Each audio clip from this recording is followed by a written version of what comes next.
C'est toujours bizarre. Les premières secondes d'une vie. Le moment où on est expulsé du ventre, qui nous a gardés au chaud pendant 9 mois. Le moment où nos poumons se dilatent. Où l'on reçoit une paire de gifles sur un fessier déjà formé pour qu'on respire enfin. Il paraît que c'est la naissance, la pire souffrance de l'homme. Mais pourquoi naît-on au juste? Moi, j'avais rien demandé. J'étais juste un micro-bout de quelque chose qui a mis le plus de coups de flagelle et qui a été plus rapide que les autres. Comme quoi, déjà, avant même la vie elle-même, on fait la course.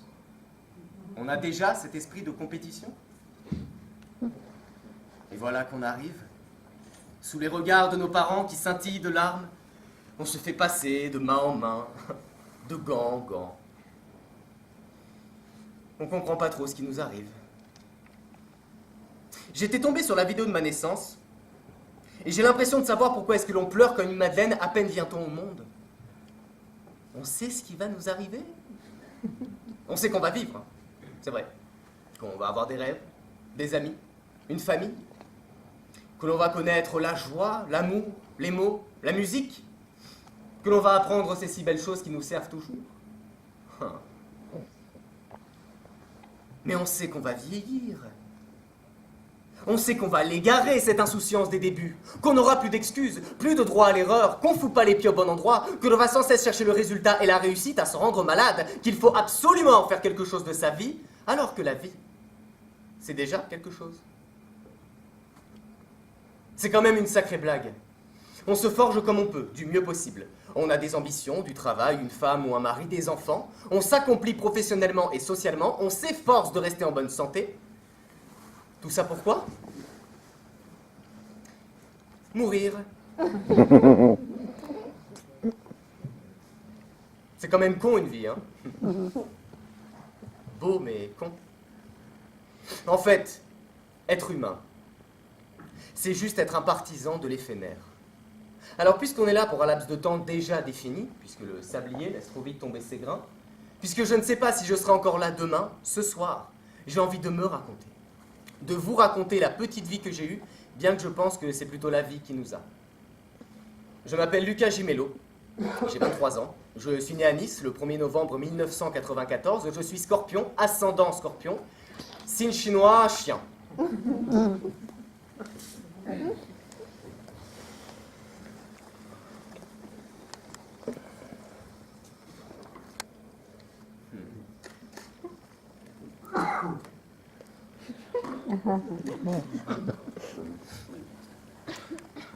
Vous allez voir que dans ce spectacle, je vais beaucoup parler de ma mère.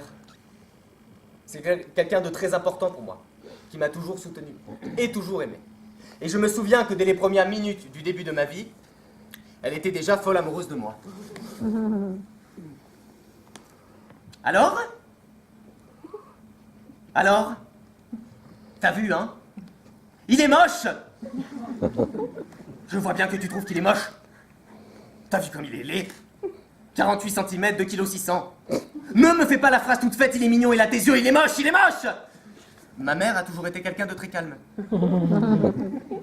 Quelqu'un de plutôt posé, qui sait intérioriser ses émotions.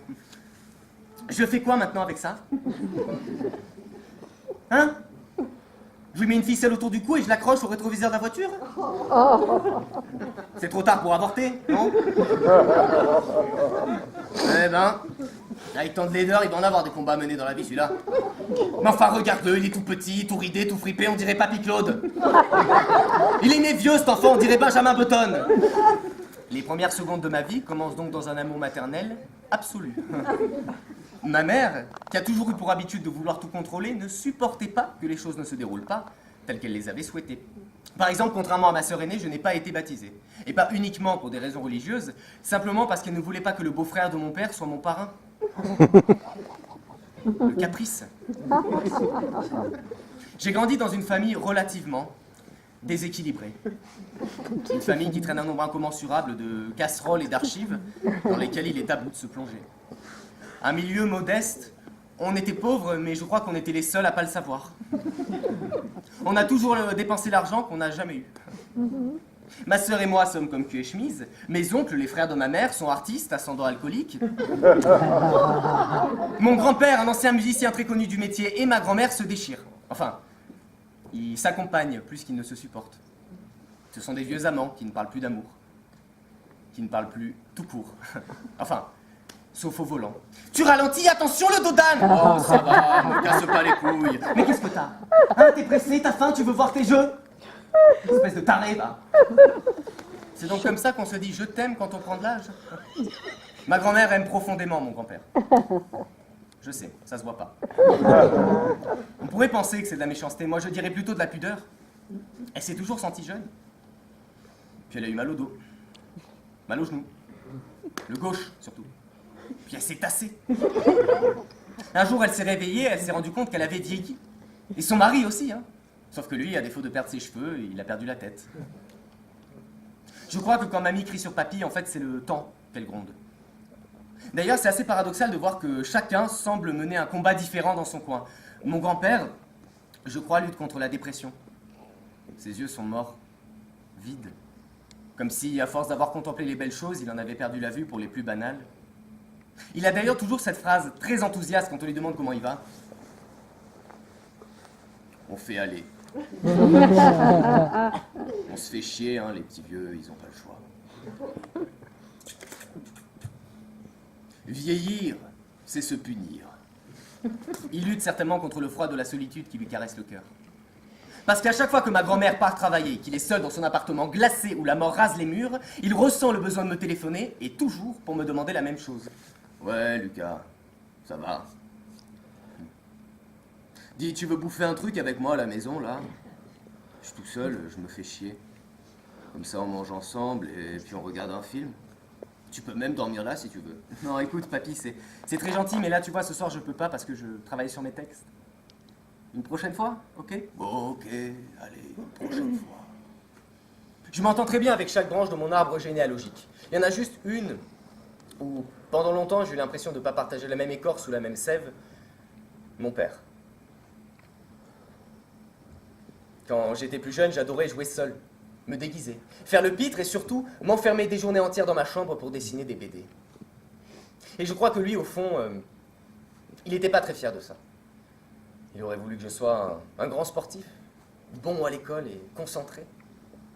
Et j'étais tout le contraire. Un petit enfant recroquevillé sur son monde de dessin, cancre et rêveur. J'avais pas l'impression d'être son fils tellement on était différents. Je crois que si j'avais pas été rongé par la pudeur à l'époque, je lui aurais tenu ces mots. Papa ?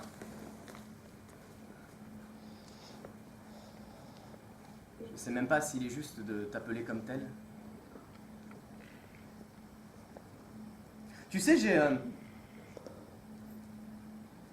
cette sensation étrange que tu n'es pas fier de moi.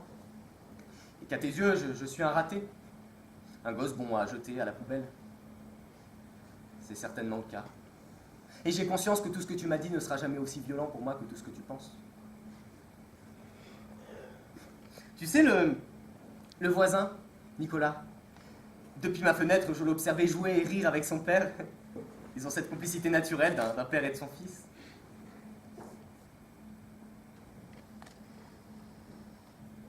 Qui sommes-nous l'un pour l'autre? J'ai besoin de te parler comme un fils parle à son père, papa. Est-ce que tu comprends? Pas sûr qu'on se serait vraiment compris. Et j'étais pas parfait non plus, hein, très loin de là. Ces déceptions mutuelles et des histoires familiales rocambolesques nous ont poussés à nous séparer. Définitivement. J'avais 11 ans, ma sœur 16. C'est là le souvenir qui m'a le plus marqué. Parce que désormais, il fallait avancer seul, sans père, sans repère, sans cet homme qui apprend à son enfant le bricolage, qui lui remonte les bretelles et qui le berce le soir. C'est à ce moment-là que j'ai rencontré ma plus grande amie, l'écriture. J'ai toujours considéré que les propos sont nomades, mais que les écrits se sédentarisent. J'aime ça, écrire. Alors je me suis inscrit pour la première fois dans un conservatoire, et là, ça a été la révélation. J'ai découvert un monde magique où s'entremêlent et se répondent réel et fiction. La vie! C'est du théâtre. Quand Quand une personne lambda A va dire bonjour à une personne lambda B, eh bien la personne lambda A, c'est le personnage qui exécute l'action sur l'immense scène qu'est la vie, dans une interaction directe, verbale et improvisée à son partenaire de jeu. Nous sommes tous des partenaires de jeu. Au théâtre, il y a la théâtralité et il y a la théatricité. Ah! La théâtralité, c'est le théâtre dans son sens le plus pur, le plus intuitif. Pourquoi va-t-on au théâtre? Est-ce que l'on va au théâtre pour regarder un acteur ou bien est-ce que l'on va au théâtre pour voir un acteur? C'est une vraie question. Non, ne rigolez pas, c'est vrai. On va pas seulement voir quelqu'un qui est là, bon, qui se pavane un peu, qui se meut avec ses petites jambes atrophiées, non.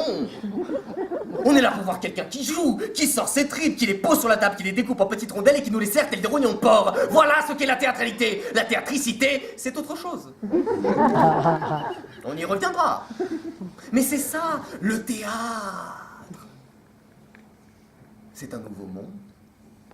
Un monde où tu peux fuir ta vie pour une autre. Un monde qui ouvre le champ des possibles. Le théâtre. Le théâtre. Le théâtre. Avec cet accent circonflexe, prétentieux sur le A, comme un toit de maison, parce qu'en somme le théâtre ce n'est rien plus que le toit de la maison qu'est la vie. Ici, il y a bien un endroit où toutes les couleurs de peau, toutes les religions, genre, orientation sexuelle ou clash social sont côte à côte, c'est bien au théâtre. Et aussi sur Terre, oui, c'est vrai. Mais on s'entretue pas lorsque l'on va au théâtre, ce qui n'est pas toujours le cas quand on vient au monde. Le théâtre, mesdames et messieurs, c'est égocentrique. Car quand on va au théâtre, que va-t-on voir? À part Lucas Gimello. Bon.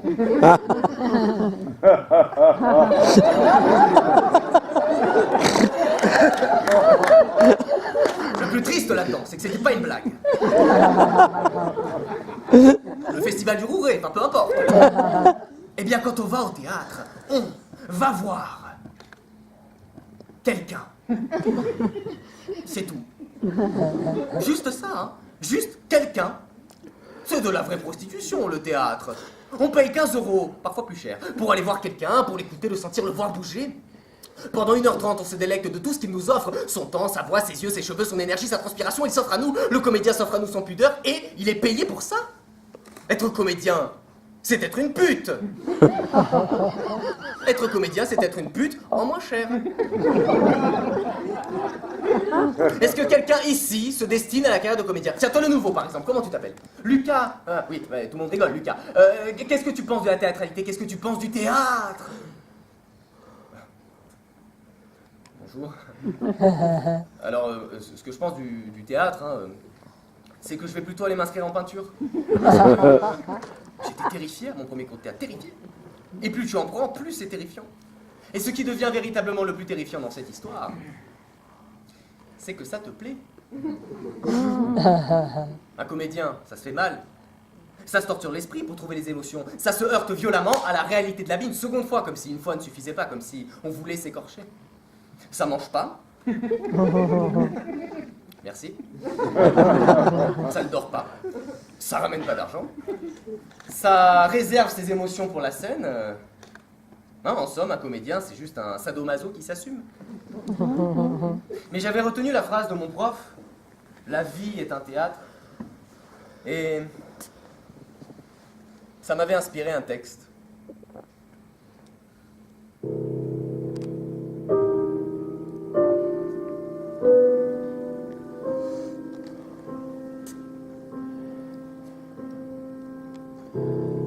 La vie est un théâtre. Et nous sommes des acteurs. D'un moment à un autre, on change d'humeur. Avec tes amis, la joie. Seul dans la rue, la peur. Et tu passes par la tristesse quand ton grand-père a une tumeur. Tu es maître de ton destin, maître de ce que la vie te dit. Libre à toi d'en faire une comédie ou une tragédie. Profite de celle-ci car beaucoup partent trop tôt et certains ont quitté le projet avant même l'ouverture des rideaux. Tu bâtis seul ta mise en scène, ta dramaturgie, ta scéno. Fais attention. Certains versent une mauvaise encre sur ton scénario. La terre est ton plateau, le ciel est ta régie. Et tu peux te tromper de geste si tu ne suis pas les bonnes didascalies. Chaque anniversaire représente chaque nouvel acte. Ne pas croire en ses rêves, c'est y mettre un entracte. Le bonheur pour tous, c'est que Dieu vous bénisse. On a tous un rôle à jouer, donc ne reste pas en coulisses, reste toi-même. Ne flotte pas dans l'eau où les gens nagent. Une personne sans personnalité passe sa vie à jouer un personnage. Ne termine pas ton histoire quand tout le monde attend la suite. Et sache que la régie te punit si tu n'as pas la bonne conduite. Sous les feux de tes projecteurs, tu es un acteur. La vie est un spectacle, n'en sois pas spectateur. Dans le public, c'est inégal, certains sont riches, d'autres le sont moins. Certains sont assis sur des sièges d'or et d'autres sur des strapontins. Après tout, le monde n'est qu'une histoire manichéenne. Beaucoup écrivent leurs pièces pour autodaffer la tienne. Ne fais pas de quelqu'un le personnage principal de tes scènes quand tu n'es qu'un figurant dans les siennes. Il y a des avares comme Harpagon, des pacifistes comme Pierrot. Il existe des grands hommes et aussi des anti-héros. Un comédien n'est jamais trop connu ni trop inconnu, et quoi qu'il en soit, reste toi-même, jusqu'au tout dernier salut. Certains t'applaudiront et d'autres viendront te huer. Certains parlent trop, font des tirades et d'autres font du théâtre muet. Moi j'ai toujours porté un masque, comme à la Commedia dell'arte. Les autres dialoguent. Moi je fais des monologues en aparté. Ton personnage a une voix, des répliques, des rôles, un corps. Pour d'autres, tu n'es qu'un vulgaire élément du décor. Fais que ta vie soit pas un effet de mode, ne fasse pas de pièces à catalogue. Et profite de chaque épisode jusqu'à l'arrivée de l'épilogue. Au final, ici, je ne cherche ni échec, ni gloire. Car à trop vouloir jouer la star, tu deviens une bête de foire. Je compte arpenter la vie du soir au matin, du matin au soir. Mon esprit restera sur les planches jusqu'au tout dernier noir.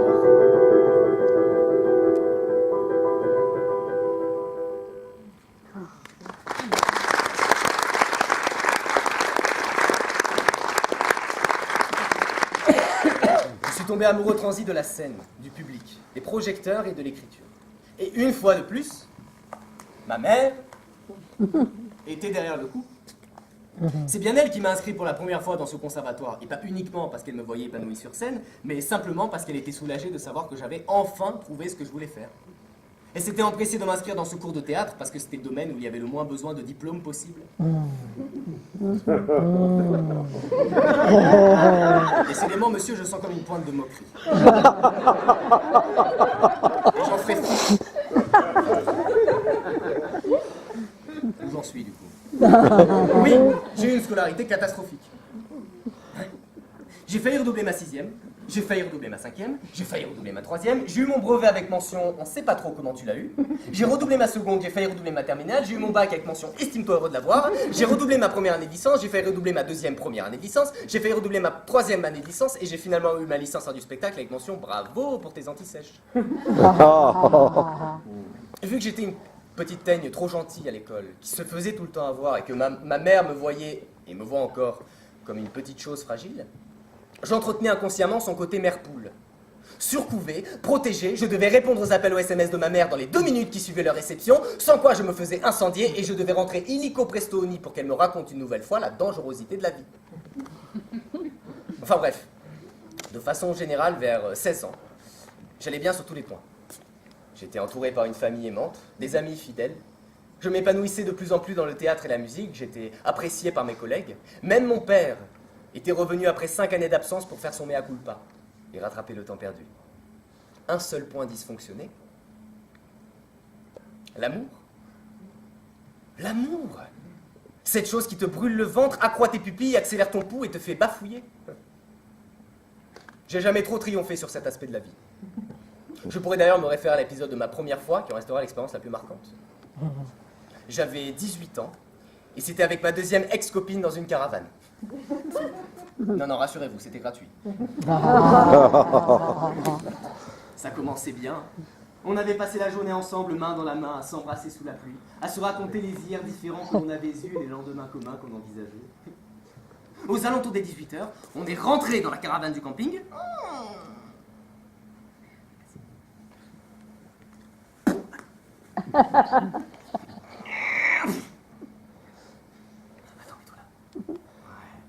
Les volets fermés, la lumière tamisée. Oh, attends.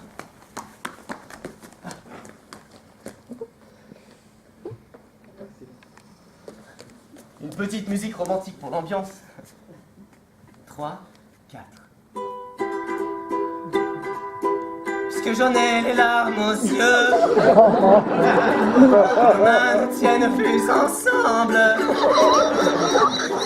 Je suis né dans cette caravane. Et nous partons, allez viens. Allez, viens. Non, en fait, ça s'est pas du tout passé comme ça. Pas du tout. Hop, 18h, la caravane, bim bam boum, les volets fermés, la lumière tamisée, tout ça. C'est bon. Une petite musique romantique pour l'ambiance. La gola fait peut-être une vie bien. C'est pas ton CD. D'ailleurs, c'est pas mon CD, hein. Moi j'écoute pas ça. Mais attends.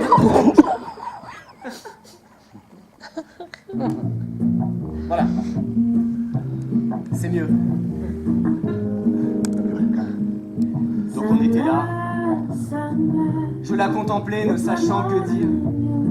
J'avais l'impression d'être un cœur fait de métaux et j'ai tellement eu l'impression de trouver l'aimant que j'en ai perdu les mots. En tout cas, c'était vraiment super la journée qu'on a passée.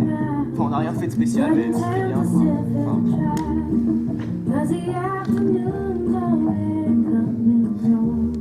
Et maintenant, enfin, je sais pas, tu vois, comme on est tous les deux loin du groupe, peut-être qu'on pourrait...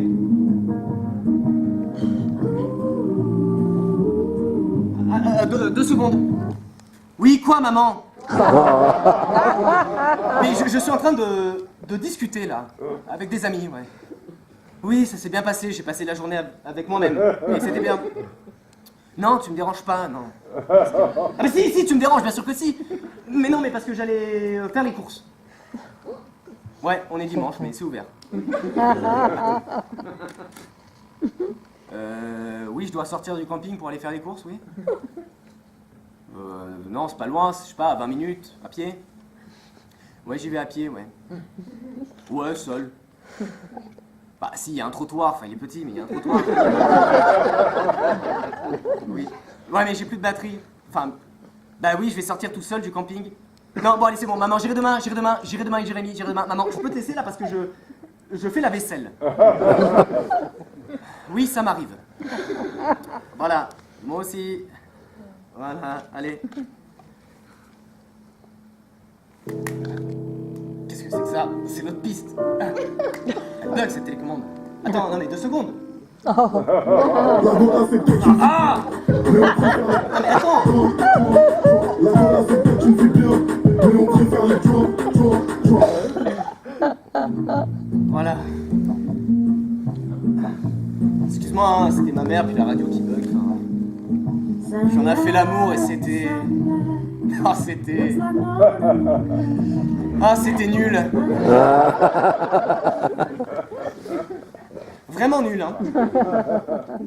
1h30 en missionnaire sans préservatif dans une caravane alors que le tonnerre tapait aux fenêtres, que la lumière s'éteignait toutes les 4 secondes et que mon meilleur ami me harcelait au téléphone pour savoir quand est-ce qu'il pouvait rentrer. J'ai même pas joué. Mais j'étais content de franchir ce cap si compliqué à franchir pour un homme. Et surtout, j'étais content de tomber pour la première fois amoureux d'une femme. Même si on sait jamais trop ce que c'est, l'amour. J'avais quitté le royaume de l'enfance, celui que les rides ne comprennent plus, pour devenir responsable. Et devenir responsable, ça passe avant tout par trouver un travail. Alors j'ai sérieusement commencé à jouer dans des bars et des théâtres, mais ma mère m'a rappelé que le principe d'un travail, c'est de rapporter de l'argent. Ah ouais. Alors après avoir mis au point mon curriculum vitae dont le contenu était suffisamment vide pour le remplir dans un post-it, je suis allé démarcher plusieurs entreprises et j'ai finalement commencé à travailler dans un casino. Pas celui des jetons, hein, celui des rayons. Celui qui a moins de gueule. Et c'était très bizarre parce que j'avais l'impression que les gens là-bas étaient littéralement zombifiés. Ils déambulaient dans les couloirs avec leur transpalette en se lançant des bonjours automatiques. 5-6 heures où tu penses à rien d'autre qu'à placer le bon produit au bon endroit pour ensuite voir un client qui le déplace. Ils avaient tellement une démarche robotisée que je me suis dit que la manutention, peut-être que c'est la fourmilière de ceux qui ont plus de rêve. Ou quelque chose comme ça. Ils me semblent tous en asphyxie, ils veulent partir comme un vent, ils ont vraiment l'air conditionnés. Et là encore, c'est dommage parce que ça partait bien. Moi, j'étais tout content de travailler là-bas. Jusqu'au moment où La patronne est arrivée. Salut, c'est comment ton prénom? Lucas, très bien, bon écoute, on va faire ça vite parce que j'ai pas beaucoup de temps, je dois retourner bosser. Donc là, c'est les rayons frais, le fromage, le lait, etc. Ça, c'est les rayons secs, les pâtes, le riz, le sucre, tout ça, tu connais. Là, c'est la réserve, c'est ici qu'on entrepose les transmanettes notamment. Ça, tu sais comment ça s'appelle? Non, c'est pas un skateboard, ça s'appelle un dolly, comme un doliprane, mais sans le prane, donc c'est un dolly. C'est là que tu dois entreposer les produits qui rentrent pas dans tes rayons. Ici, c'est les bureaux, c'est ici que tu vas chercher ton salaire notamment. Là, je te présente tes collègues, Romain, Mathieu et Sarah. Ça, c'est les caisses, ça, c'est une télécommande qui a deux fonctions. Si par exemple on dit juin et c'est également la date de péremption de ton produit, tu le bipes en casse et frais et tu le ranges dans rien du même nom, ça fait une réduction de 30%. Autre exemple, on est toujours le 10 juin et tu tombes sur un produit qui date de la veille, tu le bipes en casse et tu le jettes direct. Attention, tu te trompes pas parce que je peux pas beaucoup d'argent. Une fois que tu as fini un carton, tu casses le carton dans la machine au fond droit du magasin. Tes horaires c'est du lundi au samedi de 7h à midi avec une pause de 15 minutes à 10h. Maintenant au boulot, je te mets au rayon haut le plus compliqué pour que tu comprennes comment ça fonctionne. Des questions, pas de questions, parfait. Commencez à m'y mettre. Il a gardé le t-shirt. Et ça ressemblait à de près ou de loin comme du travail à la chaîne. Les gestes se répétaient inlassablement dans une mécanique quasi morbide, comme si j'étais bloqué sur un circuit sans fin, sur un ruban de Mobius, comme si j'arpentais le 8 renversé qui représente l'infini.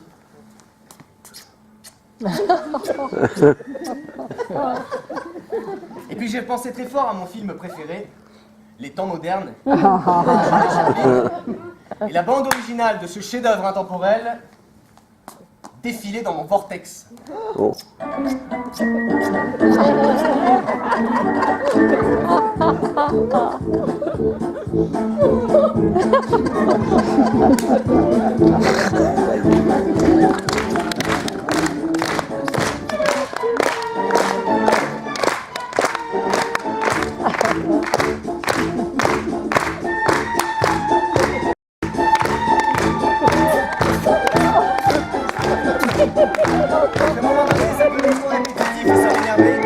Alors j'ai commencé à mettre un peu de fantaisie.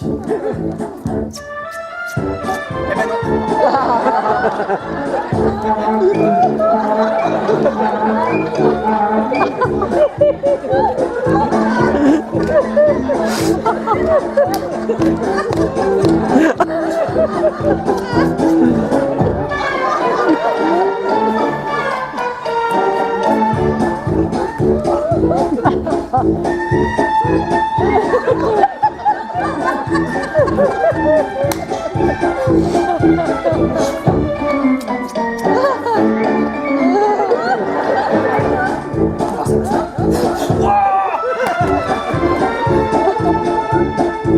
ça là. Valérie Damido du Rayon.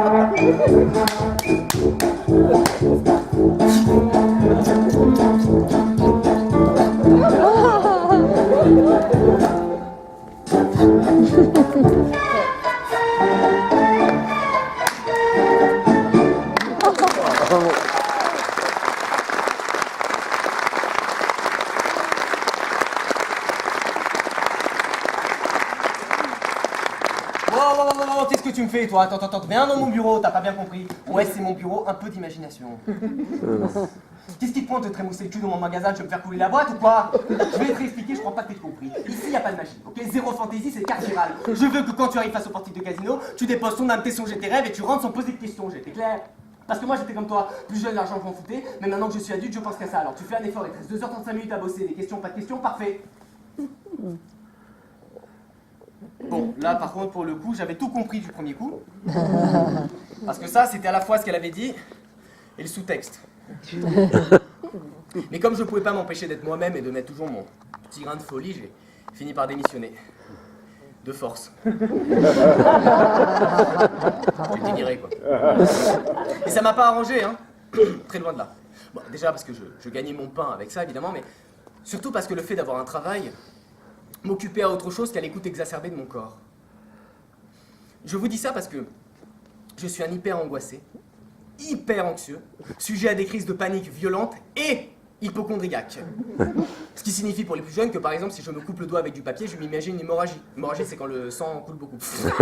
Alors une fois, je m'étais levé trop vite de mon lit, du coup ma tête tournait et je me suis rué sur Doctissimo pour voir si c'était pas un AVC. Un peu comme ça. Mais Doctissimo, c'est pas un site qui rassure. Je crois que c'est un hypochondriaque qui tient le site. Je sortais plus de chez moi tellement mes angoisses me paralysaient. J'avais développé une espèce d'agoraphobie qui me dissuadait entièrement de sortir. Aller flâner sur les grands boulevards ou marcher dans les rues devenait une épreuve, de laquelle j'étais sûr de ne pas sortir indemne. L'angoisse était telle que, parfois, je me lançais le défi d'aller chercher mon pain à la boulangerie en bas de chez moi, et rien que ça, c'était un combat contre moi-même.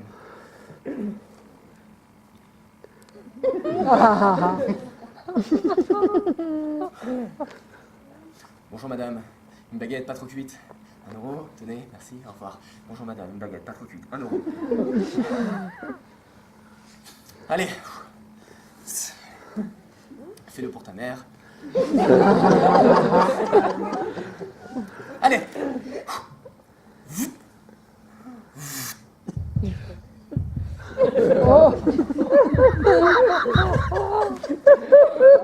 Bonjour madame.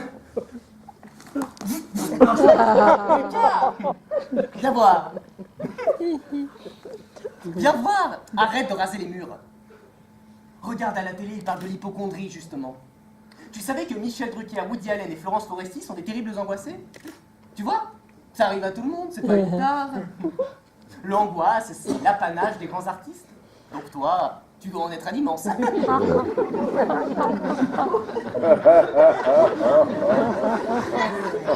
a bien un à qui cette situation semblait convenir un minimum.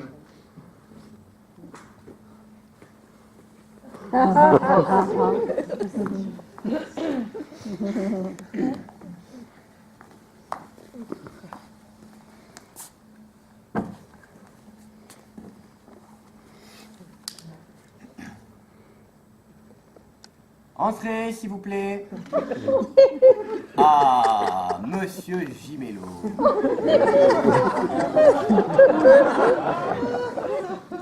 Asseyez-vous, je vous en prie. Non, partez pas, on vient s'asseoir.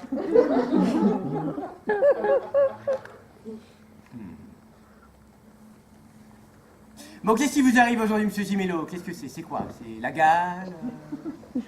La syphilis? La peste? Le choléra, peut-être? Vous avez mal à la tête? Oh! Vous avez rédigé votre testament, monsieur Gimelot? Non, je plaisante, c'est pour détendre l'atmosphère, oui. Oui, j'ai bien compris, ça marche pas, oui. Mais vous avez des nausées un petit peu, c'est... Oui, alors, attendez, non, monsieur Gimelot, on se calme, on se rassoit, monsieur Gimelot. Voilà, façon. Monsieur Gimelot, que ce soit bien clair. Quand vous avez mal à la cesse, à la cesse, c'est bien pour un mal de cesse. Voilà. Ça n'est pas un AVC.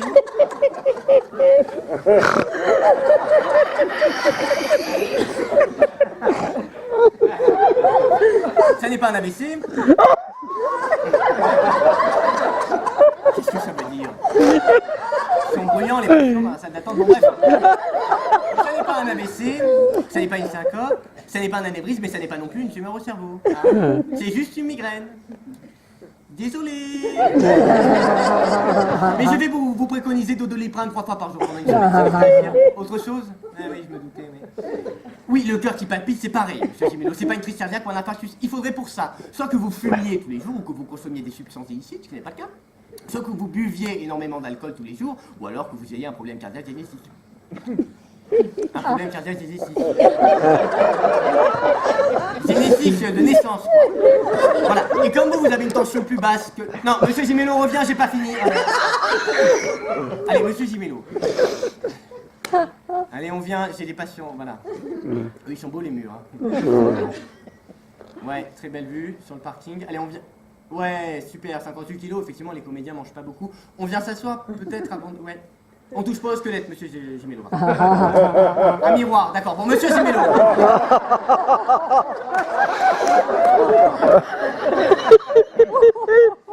Donc, je disais, comme vous avez une tension plus basse que la normale, c'est-à-dire 10 au lieu de 12, ce qui n'est pas grave. Hein? C'est pas grave.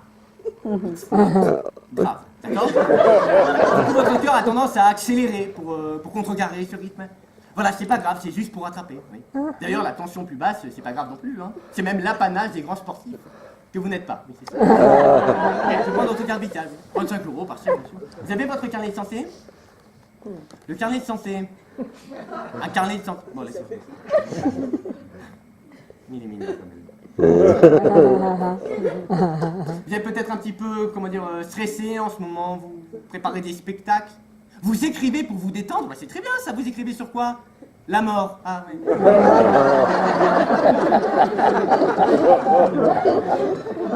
C'est rassurant comme thème en plus. Voilà, votre ordonnance, la carte vitale, merci pour le chèque, voilà. Donc je vous ai mis de Doliprane 3 fois par jour pendant une semaine, ça devrait agir. Voilà, ben moi aussi ça m'a fait plaisir de vous voir, monsieur Gimelot. Bah oui, ça faisait longtemps, hein, ça faisait au moins 2 jours. Je vais finir par vous faire une carte de fidélité, monsieur Gimelot. Non, je veux pas vous mettre à la porte, mais j'ai des patients qui attendent pour traiter de vrais problèmes. Tout est dans votre tête, monsieur Gimelot. Attendez.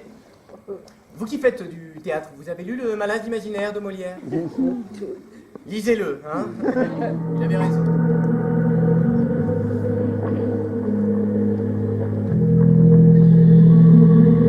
Je ne sais d'où vous venez, ni d'où provient ce venin. L'angoisse est un homme géant qui jamais ne se venin. Mais depuis trop longtemps vous m'êtes familier. Ma tête a un milieu, vous traversez par milliers. Votre regard hagard, vos gestes concupiscents, vos sacs pattes accrochés au mur de mon inconscient. Vous m'étouffez, m'oppressez, seul face à tant d'insectes bloquant ma cage thoracique. Et je nage dans un torrent sec. Je garde espoir car les miens m'ont dit qu'un jour vous mourrez. Je suis contraire à la marque car un jour c'est vous qui m'aurez. Vous me rattrapez dès que ma joie dégoût. Vous n'êtes plus passé ce rendez-vous où chacun de vos rendez-vous me rendez fou. Vous donnez l'impression de mourir, la crainte de malœuvrer. Le visage des portes que vous m'ouvrez n'a pas la m'ouvrir. Vous étiez parti mais depuis peu vous avez renouvelé le séjour. Vous entrez le début de mes nuits jusqu'à la fin de mes jours. Que je menais contre mes cafards, me confirmez que le pire de nos ennemis dans tout ça, c'est nous-mêmes. Mais j'avais cependant pas déniché leur cause, leur provenance. Ce qui m'angoissait davantage, évidemment. Ces cafards venaient me dévêtir de mon accoutrement d'adulte, fraîchement acquis, et je me retrouvais alors comme un enfant, esseulé. Que je ne suis plus. Et peut-être que c'est ça qui véritablement me plonge dans cette angoisse. Je sens que je grandis. Je sens que je vieillis. Je sens déjà ma vue baisser. Je vois bien le calendrier laisser tomber ses pages aux obsolètes. Je prends de l'âge. Je suis qu'un animal qui dissimule les poils blancs sous son pelage. Je veux encore pleurer dans les bras de ma mère ou de mon père sans être taxé d'immaturité. On commence à me demander ce que je compte faire plus tard. Ce plus tard qui paraissait si lointain il y a des années, mais qui maintenant... Je me demande si la disparition de l'insouciance est proportionnelle à l'apparition des premières rides. Peut-être est-ce le temps qui l'emporte. Pourtant, parfois, je parle de tout ça à ma grand-mère, et comme à l'accoutumée, elle répond d'inattendu et très souvent à côté de la plaque. Mamie, c'est curieux quand même, parce que tu vois, j'ai l'impression que j'arriverai plus jamais à croire en quoi que ce soit. Tu en penses quoi, toi? Regarde la mer comme c'est beau.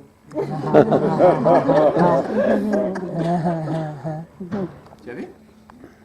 Les rayons du soleil caressent l'horizon, tandis qu'un enfant court après une hirondelle sous les éclats de rire de son père.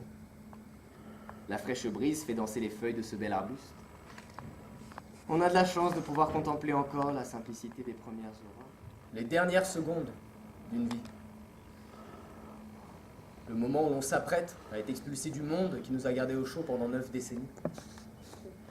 Peut-être est-ce qu'en finit la vie que nous la comprenons.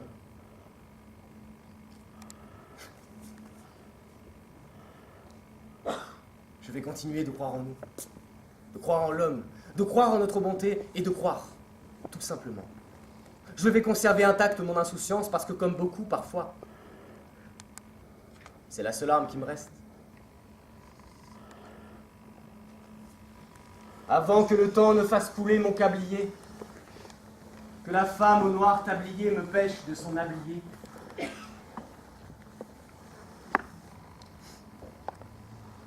Je garderai ma rêverie jusqu'à la fin du fablier. Je conserve mon insouciance. J'inverse le sablier.